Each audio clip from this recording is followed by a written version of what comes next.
नीट paper फुटी संदर्भातल्या top 9 घडामोडींचा आढावा घेऊयात। नीट पेपर फुटी प्रकरण मोठेगावकरचा सुनियोजित कट, मोठेगावकरनेच पी.व्ही. कुलकर्णी आणि मनीषा मांढरेची एनटीएमध्ये वर्णी लावल्याची माहिती, सीबीआय तपासामध्ये धक्कादायक माहिती समोर।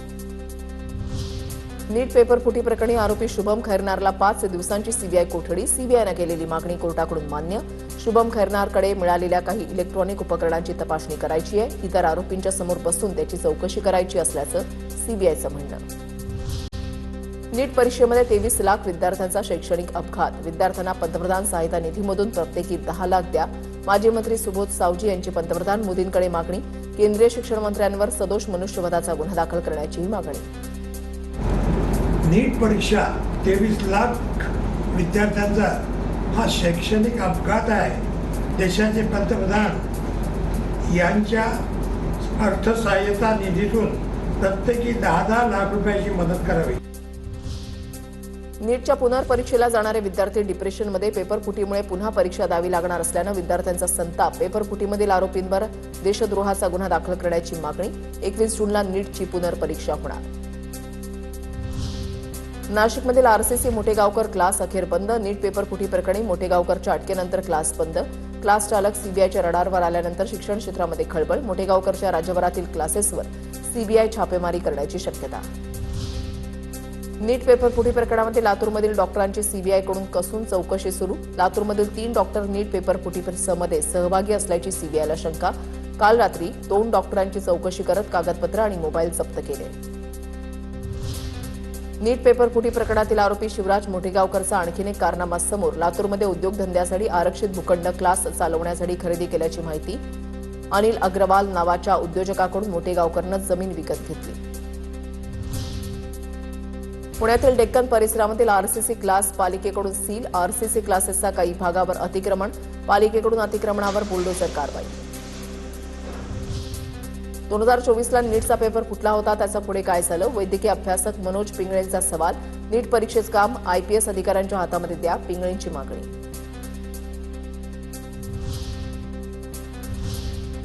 आता पाहूया टॉप 9 मोठ्या बातम्या। वांद्र्यातल्या गरीबनगर भागामध्ये अतिक्रमण कारवाईच्या वेळेला स्थानिकांकडून दगडफेक, तणावादरम्यान 10 पोलीस जखमी, पोलिसांकडून लाठीचार्ज करत जमावाची धरपकड, तर पोलिसांवर दगडफेक करणाऱ्यांवर गुन्हे दाखल करणार पोलिसांची माहिती।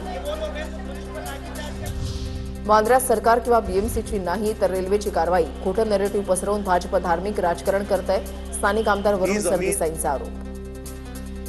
कारवाई ही पश्चिम रेल्वेच्या माध्यमातून करण्यात आली, हे इन्फ्रास्ट्रक्चर अपग्रेडेशनसाठी होणार होतं, त्याला जातीचा, धर्माचा रंग देण्याचा एक अतिशय घाणेरडा प्रकार हा भाजपकडून करण्यात आला। वांद्रे रेल्वे टर्मिनल बांधताना तिथे काही लँड माफिया, लँड जिहादवाल्यांनी अडथळे निर्माण केलेत, किरीट सोमय्यांचा आरोप, बांगलादेशी माफिया अशांततेचा प्रयत्न करतायत, ते मान्य नाही, ठाकरेंची शिवसेना, एमआयएम, काँग्रेस उसकवण्याचा प्रयत्न करत असल्याचा आरोप। कुठे गेले राजकीय नेते? उद्धव ठाकरे सेना, एमआयएम, नवीन मुस्लिम लीग, राहुल गांधीजी काँग्रेस, हे त्यांना परत उकसवण्याचा प्रयत्न करतायत। अशोक खरातला 26 मे पर्यंत ईडी कोठडी, समता पतसंस्थेच्या मॅनेजरच्या सांगण्यावरून वेगवेगळ्या अकाउंटमध्ये पैसे ठेवले, होंदू खरातनं कोर्टामध्ये सुनावणी दरम्यान सांगितलं। पुण्यात वनराज आंदेकर खून प्रकरणामधील आरोपीच्या भावाची हत्या, बाळा उर्फ अक्षय म्हस्केची गोळ्या झाडून हत्या, टोळी युद्धातून हत्या झाल्याची माहिती। कोकणवासियांना राज्य सरकारकडून मोठं गिफ्ट, बारसूतील बहुप्रतीक्षित अणुऊर्जा प्रकल्पासाठी 1.5 लाख कोटींचे करार, मुख्यमंत्री देवेंद्र फडणवीसांची उपस्थिती, रोजगार निर्मितीसाठी राज्य सरकारचा पुढाकार। देशभरातील 12.5 लाख औषधांच्या दुकानांचा आज देशव्यापी बंद, मुंबई, पुणे, नागपूरसह विविध भागांमध्ये संपाला प्रतिसाद, ऑनलाईन आणि बेकायदा औषध विक्रीला केमिस्ट संघटनांचा विरोध। औषध विक्रेत्यांसह ज्वेलरी संघटनाही संप करण्याच्या तयारीत, संजय राऊतांचं वक्तव्य, मोदी फडणवीसांनी यावर उत्तर द्यावं, जनतेलाच आपली लढाई स्वतःच लढावी लागणार, राऊतांची प्रतिक्रिया। ज्वेलरी वाले, गोल्ड वाले, सभी लोग, तो क्या प्रधानमंत्री उसके ऊपर जवाब देंगे उसके सवालों का? या राज्य के मुख्यमंत्री यहाँ के कोई नहीं जवाब देगा। जनता को ही अपनी लड़ाई खुद लड़नी होगी, बस। बीड कारागृहात वाल्मिक कराडची प्रकृती बिघडली. गेल्या 3 दिवसांपासून कराडावर कारागृहातच प्राथमिक उपचार. पुढील उपचारासाठी अंबाजोगाईला हलवण्याची तयारी.